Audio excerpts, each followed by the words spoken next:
Hi, aloha.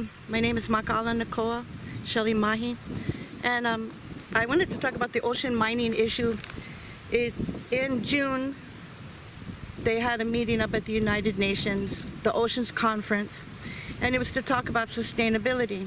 And the International Seabed Authority had come across that ocean mining is sustainable. Actually, it's not sustainable because once you retrieve the resources, then it's gone. And so they tried to say that you would have what's called these biological reserves and that it would recolonize the area. But even in the International Seabed Authority's own environmental guidelines, it showed that after 7 years that it never recolonized to the original species distribution. So I work with different people, but I'm very hopeful, as is Sylvia Earle, about this is with Mission Blue, and so they're looking at the ocean mining issue. They actually went to the UN conference, and the thing is these hope spots. So the hope spots, they're like the biological reserves, but it's more like that you want to reserve this area because that's where this certain fish spawns. And what had happened with Sylvia Earle was that first she went to her favorite bay somewhere down near Australia called Coral Bay. And so then it was beautiful. It was blue, the coral, the fish, everything. I've been there. Well, she went back and there's a big track going through it as if a remote control vehicle had gone through. Everything was smothered. And so when I saw the footage, I said, wow, that looks exactly like the International Seabed Authority's mining guidelines, how it looks, how it piles up and whatnot. So I contacted Mission Blue and then also saw them at the UN Conservation Conference in Honolulu. So the thing is NOAA, they have the mining part of it with Department of Commerce, Lockheed and whatnot, but NOAA also has the fishery parts. So the thing is we have to look at it in a certain way. The main thing is that a lot of the people coming out of the conference said, we don't want to make the same mistake in the ocean as we made on the land. And there's so much stuff that we don't understand still about the ocean. But the thing is that here, they're going to go in under the common heritage concept. And to me, it actually is the reverse, because the common heritage concept states that we all have a stake. We're all stakeholders in the international sea where they want to do the ocean mining. And it actually contradicts the common heritage concept that they're going to section it up and certain countries are going to do ocean mining. And so that they're going to go in with these remote controls like they possibly did at Coral Bay. And that's how it's going to be, all smothered with these falsely angulated sediments, because the way that the machinery breaks it up from Nautilus and different companies is that it forms this triangulated sediment. And so under the Hydrostrom report, different reports, it might even circulate the earth 5 times if it ever settles, but it impacts the fish because they can't kick it out because it's not naturally occurring. So we showed this picture, like here's Hawaii here. Here's Baja California.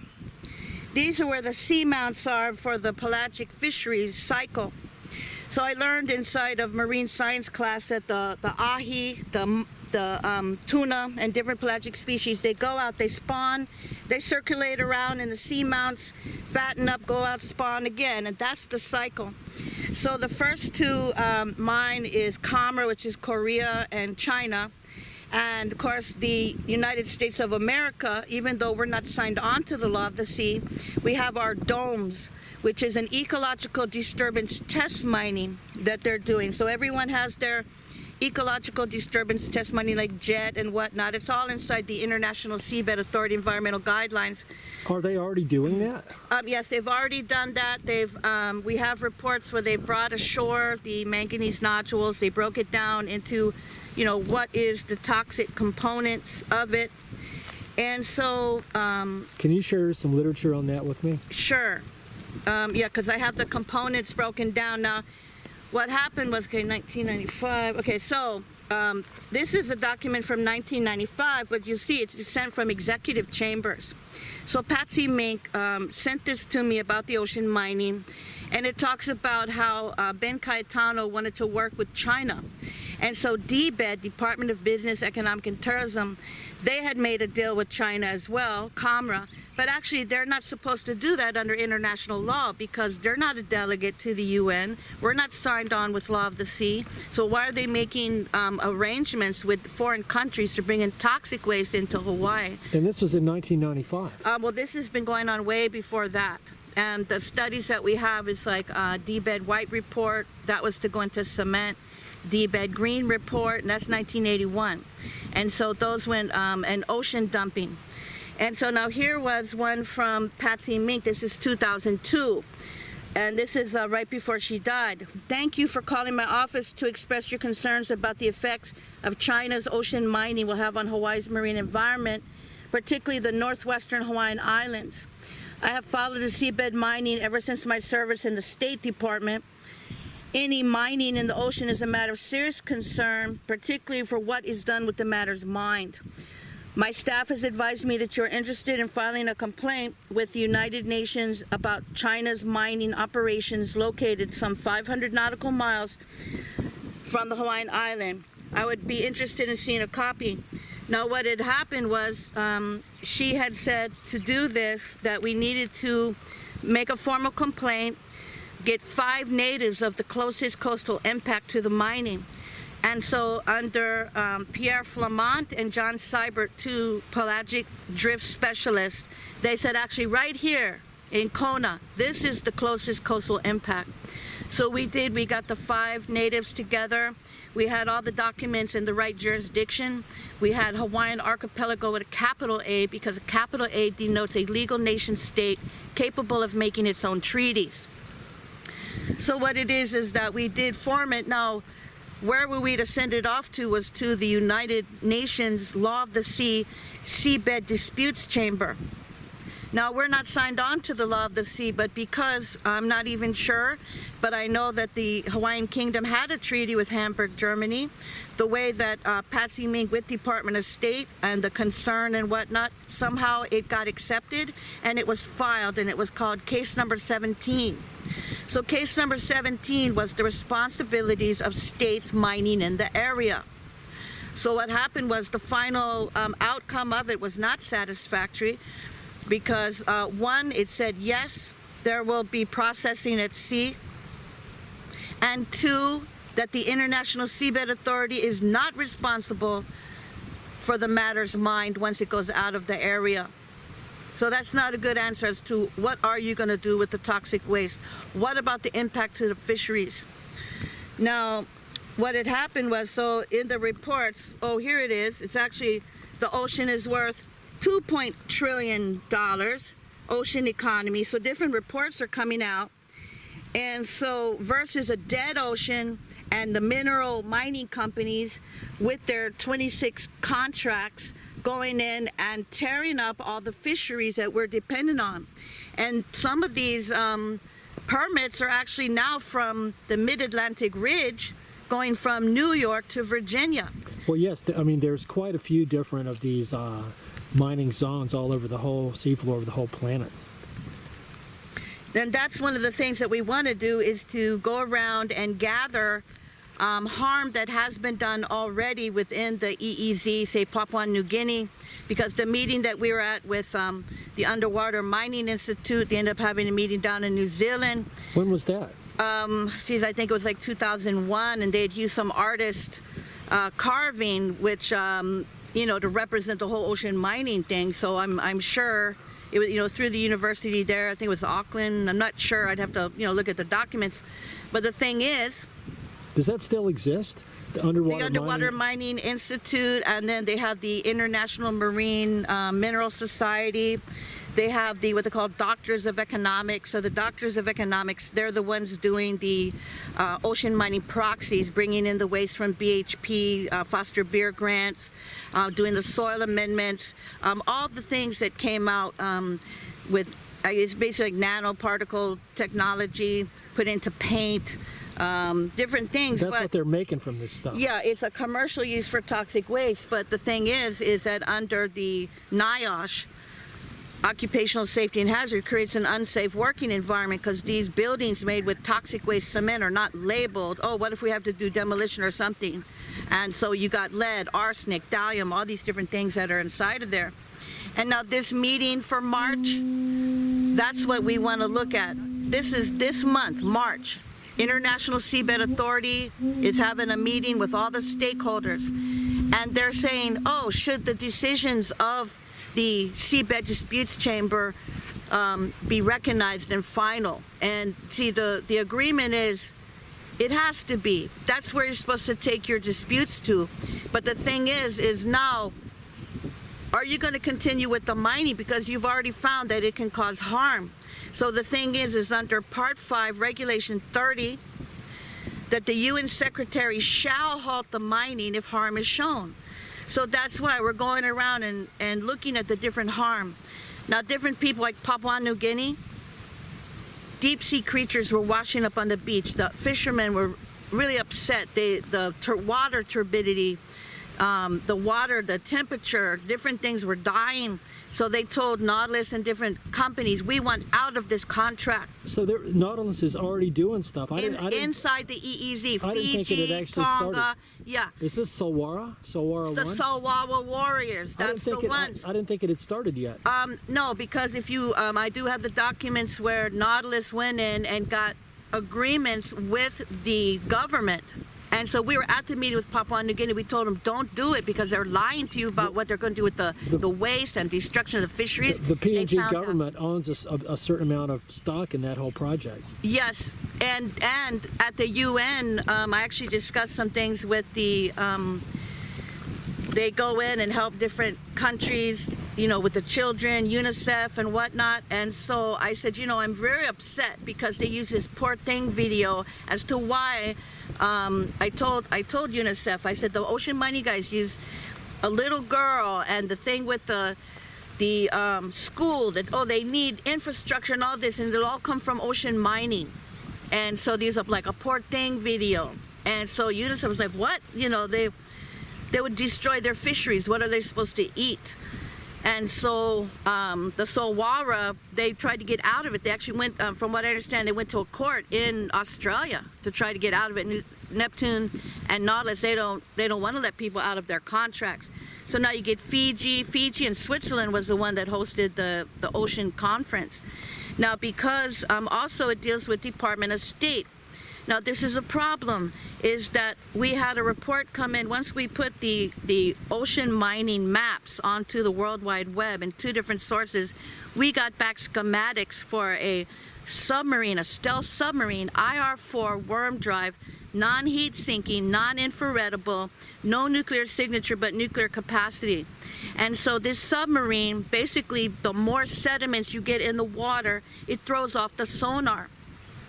They ended up finding that submarine 13 miles off the coast of Kau. So they had to escort that, and they only went out to 213 miles. And so then there was, by the Hayden Island, they ended up taking our naval reconnaissance plane while they were looking at that stealth sub. So the issue is that when we had the UN conference up in New York, I actually talked to Department of State. I says, we're looking at 26 permits. We're looking at national security risks. The more sediment that's in the water in these mining areas, it becomes a national security risk because of these stealth subs. So that's a big issue. And also, it's, in a matter of fact, it's like genocide because the Hawaiian people for a long time, this is all under the star of Keawe, the creation star. This is actually the northern hemisphere. There's a certain energy and a pattern that should not be disrupted, not by ocean mining, not by coming in and tearing up the ocean. Now these different points, the stars of navigation, that this whole thing is related to all the heiaus throughout the Pacific. It links into Hawaii through the island heiaus here, and then it creates a certain energy pattern. So I'm concerned that because of the ocean mining and what it's going to do to disrupt the cultural part, and the fisheries part, and even that they go out to certain areas and they go and get water, not just water here, but they go out. The Kahuna Lapa'aus was telling me that, the whole thing, the way that it's set up. So if the ocean mining guys come in, they're going to use Hawaii as the dumping grounds or dump it in the ocean. And so for us and the chiefs, the native Hawaii fishermen, the general citizens and the population, we're pleading to the world to please put in your public reviews, your scientific reviews, everything that you can into the International Seabed Authority, because we want a live ocean.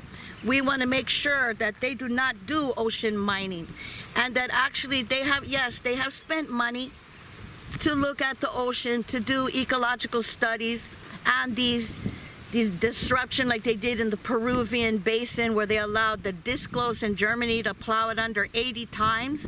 What did they think was going to happen? So all these kind of things need to stop, because it's already disrupting the ecosystems. And they have not come up with a good answer. What are you going to do with the waste? What about Hawaii's fisheries? They'll be directly impacted as the closest coastal impact. So please put in your public comments, everything, to the International Seabed Authority. They're located in Kingston, Jamaica. And the thing is the environmental guidelines is what you want to look at. And that we need to come together to make another seabed disputes chamber claim. Now, Shelly, you're going to tell us about the history of your family ancestry. Okay. Yes, I'm actually a, mixed race of a lot of different peoples. But my grandfather and my father always talked to me about the Ha'i people. And so long ago, the story was that there was this island, and there was a chief from the mountain and a chief from the sea. And the sea god came to them and told them, both of them, the same night, they had the same dream, that the cannibals were coming. There was going to be earthquakes. There was going to be tidal waves. All these things were going to happen. And so they needed to take their village and take their people and put them on a canoe, a big ark. An ark. And so then... Did you say that the sea god took on the form of a whale crossed with a dolphin? Well, apparently he can take many forms. But you can't tell me his name. Well, I will tell you the story and how we became the Ha'i people. Yes. Which is actually like his name. Well, but doesn't Ha is the name for the sperm whale, isn't it?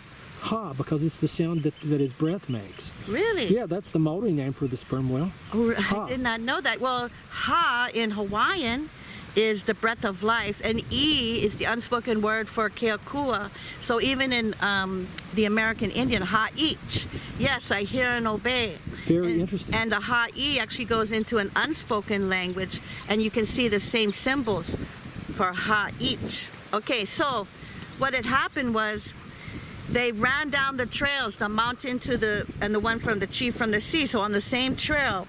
And they said, I had a dream last night. And so they told their dreams. As, it must be true because we both had the same dream. And so the one from the ocean, the chief from the ocean said, I have plenty of time. I have all these canoes.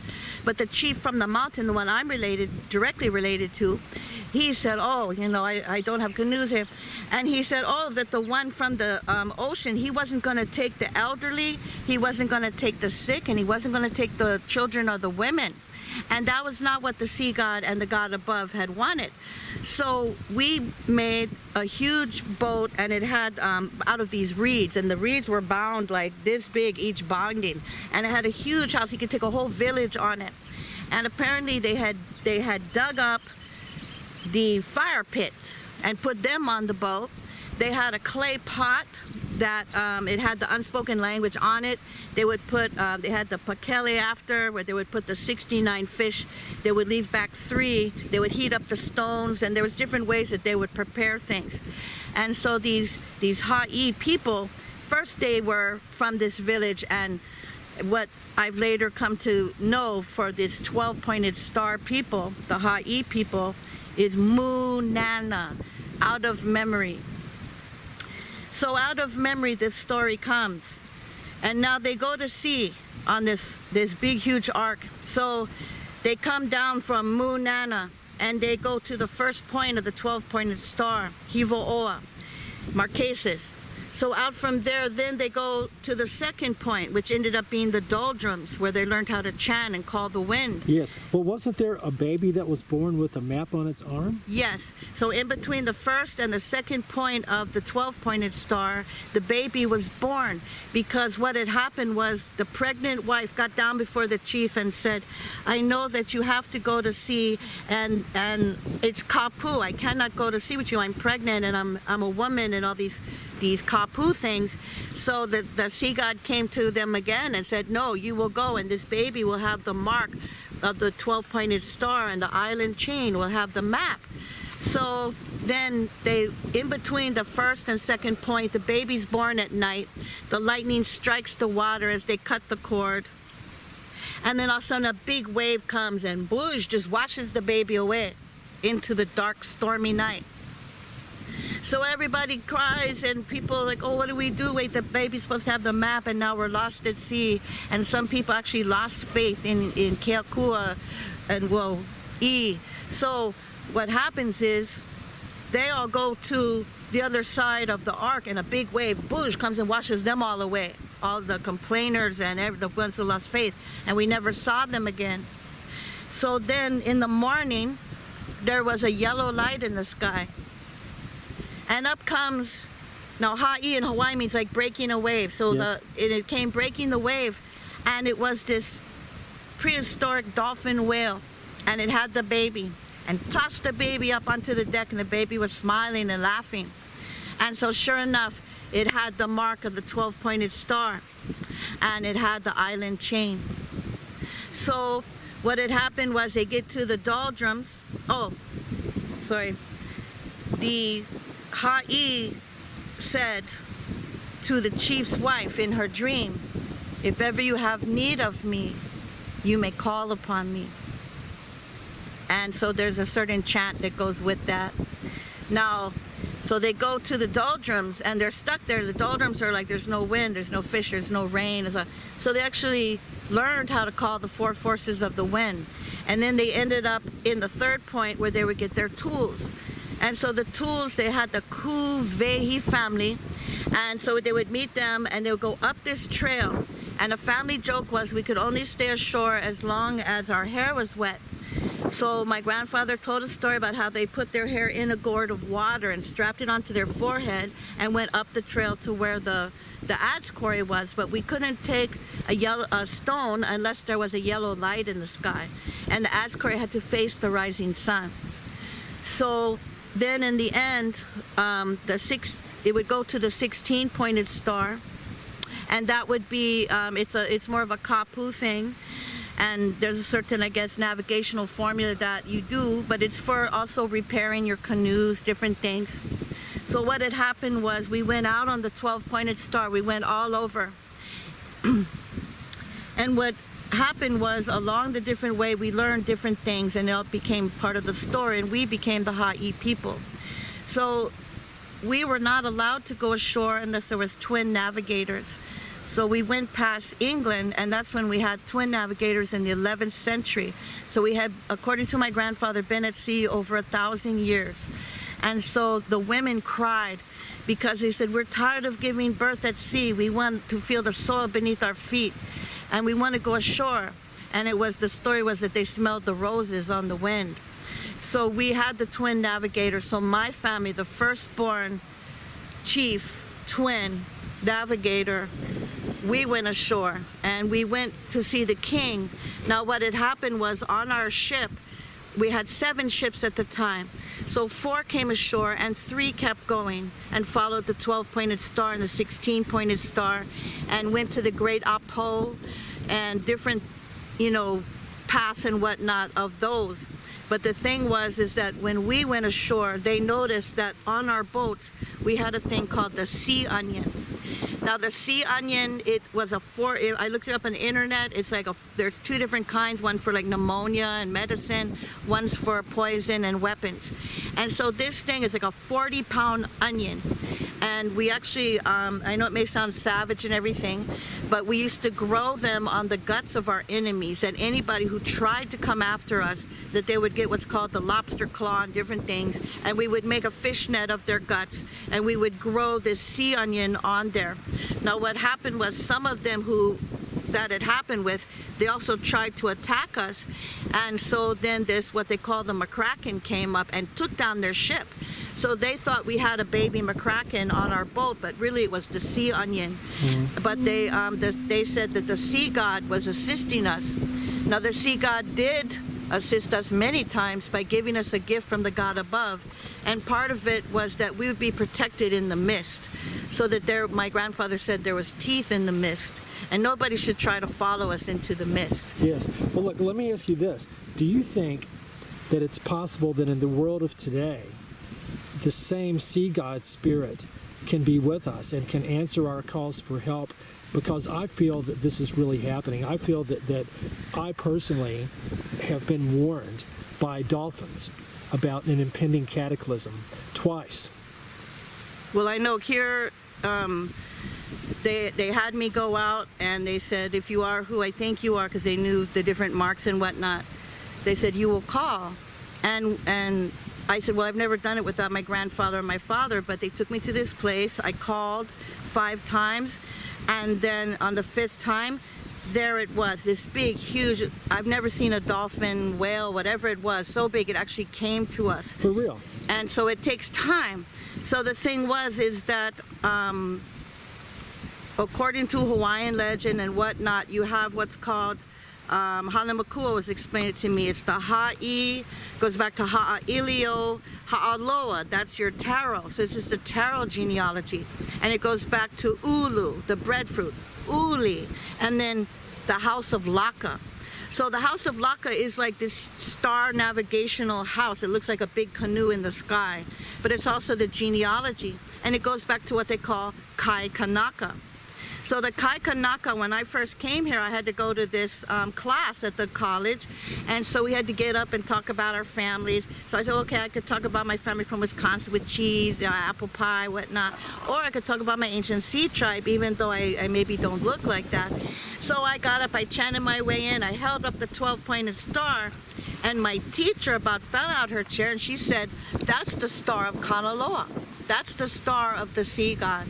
And then I ended up getting called to a meeting with the navigators, because inside of Satawal, Mao, who taught Nainoa Thompson and whatnot, they have what's called the Halimua. Now the Halimua is the men's navigational house. So when we saw the movie, we're like, oh, Auntie, it's the Halimua. So we went and shaded our eyes. 3 of us did. They're like, okay, it's a video, but 3 extra points for you who shaded their eyes and had respect for the Halimua. So basically inside the Halimua, he had the 8-sided mat. Now the throne of God has 8 sides, the seat of God as they call it. 4 forces, 4 winds, all these things. So the master navigator sits at 3 degrees leeway, because like my father inside what they call the temple of the blue rose, which is the Halimua, that you have to not fall asleep for more than a certain amount of time. You rest, or you're way off, or the wind will blow you off. So you only have 3 degrees leeway as a master navigator. So then Mao talked about the 32 stars of navigation above the master navigator. So those were the tools. He had different tools that he used, and it was all actually ancient knowledge that was built over time. Well, let me ask you this. When you made that 5th call and the whale and dolphin being came, had you made a specific request that you wanted to ask it to help you with? Well, actually, it was more like it looked into my eyes and it made a special request to me, was that you've got to do something. You've got to do something about this ocean mining. And when was this?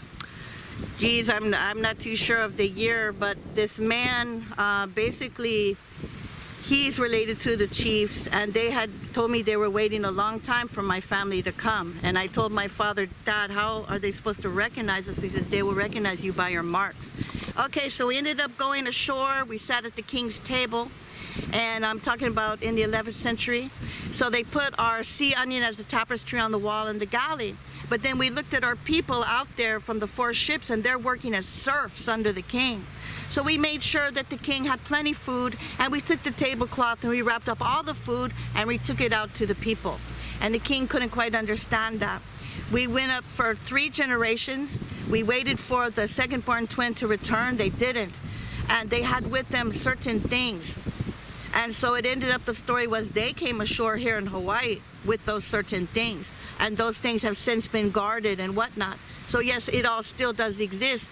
But now here we went from England, after 3 generations, went on a whaling ship to Nova Scotia, where you'll find a lot of people that know about the 12-pointed star family here and there. And then from Nova Scotia down through Shenandoah in a covered wagon. So somehow this family, this unspoken language that is found 26,000 years old, 100 meters down in the ocean, it's still being used from, I believe it's from the days of Oceania, when we all had the same language. It was all connected. And so then this language, it actually goes to ancient Hebrew. It goes to the Hawaiian, Irish Ogham. And so it just looks like dog scratch, it looks like marks. And then the language of Lono, you'll find it all over the island inside the petroglyphs.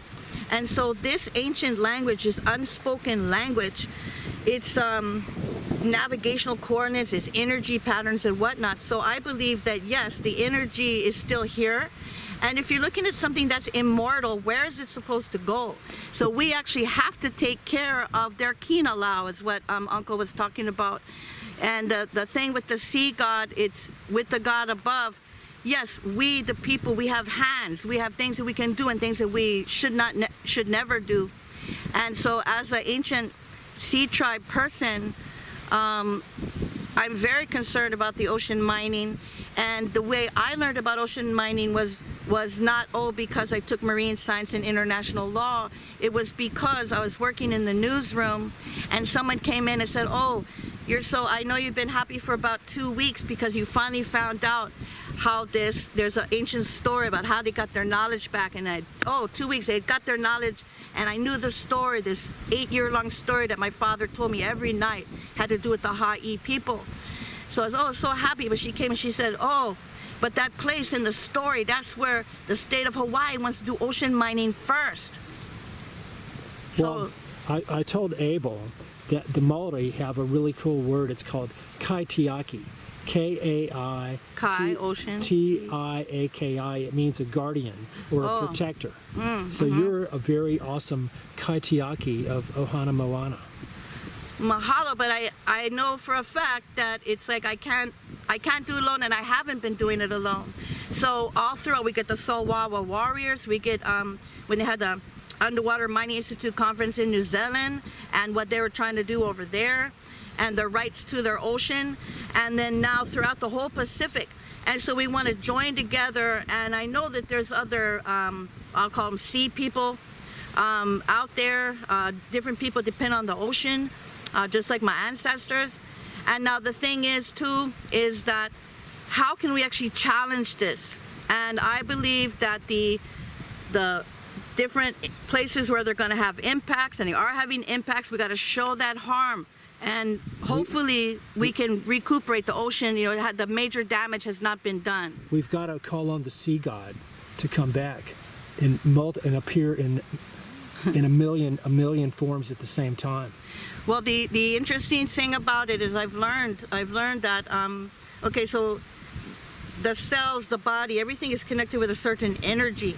Okay, so what Uncle was talking about and what Halemakua was talking about, the singing of the whales, the energy. And so what had happened was I actually almost passed away 3 times, but I saw the same thing. And it was like I didn't have a body, but I was going up towards this round light, and there was singing everywhere. And it was almost like whale singing. It was like I was swimming through the universe. And so Halemakua, he actually has a picture of the whales guiding his spirit up with the canoes and whatnot. So I believe that it's like we are connected, and that we would go, we would rejuvenate, we would come back, we might stay a while. but then when I saw that view, I says, wow, we really are connected with the stars. And then in our, if you actually don't hold yourself back, okay, because, you know, God made many miraculous things that sometimes things happen that In mysterious ways. yes. And so I believe, you know, because I've been, you know, I'm from an agency tribe. I've been alerted to the ocean mining issue, and so I'm basically pleading. And I know that out there, you know, when at a certain point, if it turns, it's like all the fish larvae, the temperature's off, water turbidity, you know, affecting all the, it's genocide. It's cultural genocide. And ecocide. Oh, Ecocide. Moana-cide. Moana-cide, yes. But I think, how about this? The whales and dolphins are trying to help us remember our connection with water-based life, not only on this planet, but other planets, possibly in the Pleiades. Well, my father always did talk about a water planet. He would talk, there's different legends about it. But the thing is now, because they've gone in certain areas, they're doing like sonar and different things. They're trying to the block all Navy these energies. Yeah. And so Microwaves. we actually found out, even like the HARP, that it's a matter of physics. Absolutely. Well, did you know that on Kauai, their microwave transmitters are thousands of times more powerful than anything HARP ever had? It's one of the most powerful microwave installations on the whole planet. And see, well, we learned, okay, Halemakua, we said, what are we going to do about the HARP? And so then he went to try to stop the HARP with some other people. They're actually going to go try to stop it up in Anchorage, Alaska. So what ends up happening is something happens to him, but we end up doing a prayer, and it was actually at Kauai, and we didn't have, you know, no phones, no mail. They were like, oh, I said, okay, so we're going to come together, we need help. And so then later, Uncle Abe, I said, Uncle Abe, we got to go over to this place. We end up going to the place. This other lady was there. Okay, on the way there, we read a newspaper. The newspaper says that tomorrow in Honolulu that they're going to change over the whole jurisdiction of the ocean. We're like, oh my God, how are we going to do this? So we end up there. There's this lady standing there like, why am I here? We're like, are you going to Honolulu tomorrow? And so then she says, yes. I says, well, you need to get all the fishermen, storm the Senate, and stop them from doing this. The fishermen made a ring around the state capitol. They actually stormed the Senate, stopped what they call the Bunda Bill, switching over the ocean to the Army Corps of Engineers, which is they're the ones plowing through Native American sites. They don't care. So it never happened. But see, that's what I'm saying. There's something alive. There's something guiding us. And like the lady never didn't even know why she's there. She just standing there just like waiting for us. And then on the way back, this gets back to the HARP, on the way back, a person who he's on his way to meet with his wife, who's swimming with the dolphins all day, pregnant wife. So together they're making this crystal, what they call a crystal, it looks like the Star of David, but it's like a holy place. So he shows it to me and I said, oh my gosh, that looks like the crystal grid, what the Native Americans taught me. So you make the like a Star of David, you pour water, you put crystals in all the points, every interconnecting point, you sit inside and you know, by the ocean, by the river, and you put the feather, the prayer feather, the direction of it. And so I said, wow, that's like the crystal grid. He goes, crystal grid? I says, yes. And he says, oh, you're the one I have to give the message to, you and your people. I says, what is it? He says, what you're supposed to do about the HARP. I was like, oh my gosh. I mean, that's just like out of the blue kind of thing, like timing, like that. So he said that the E will take care.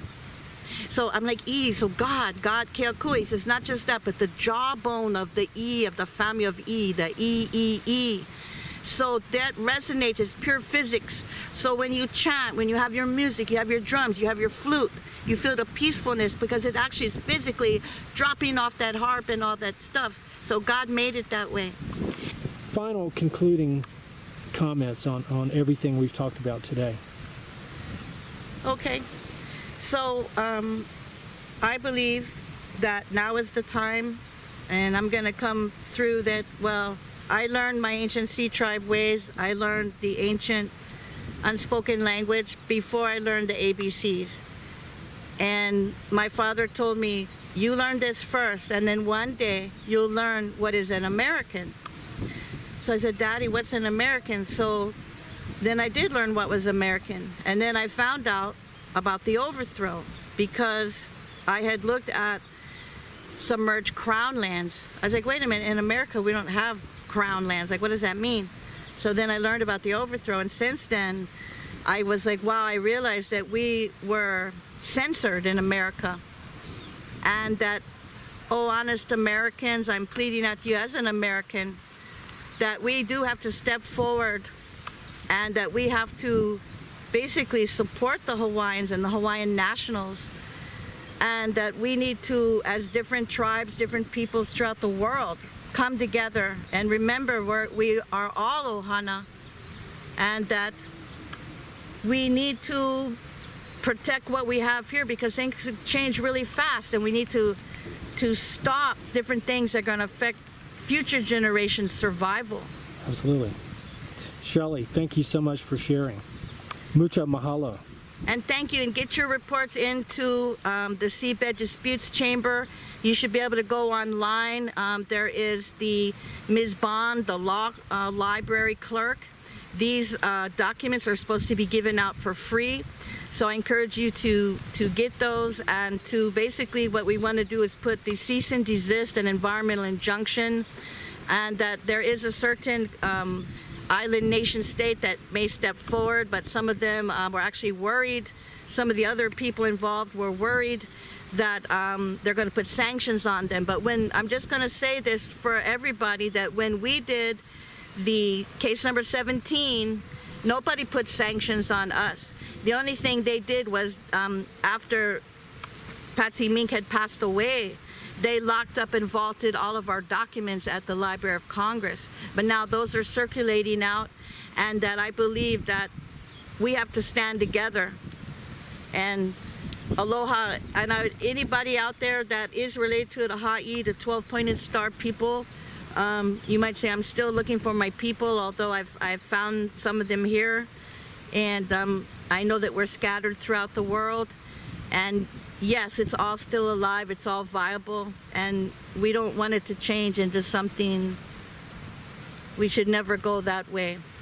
I want to say, my father would say this saying, he will make war from shore to shore until man exists no more, unless mankind decides the right path. Aloha.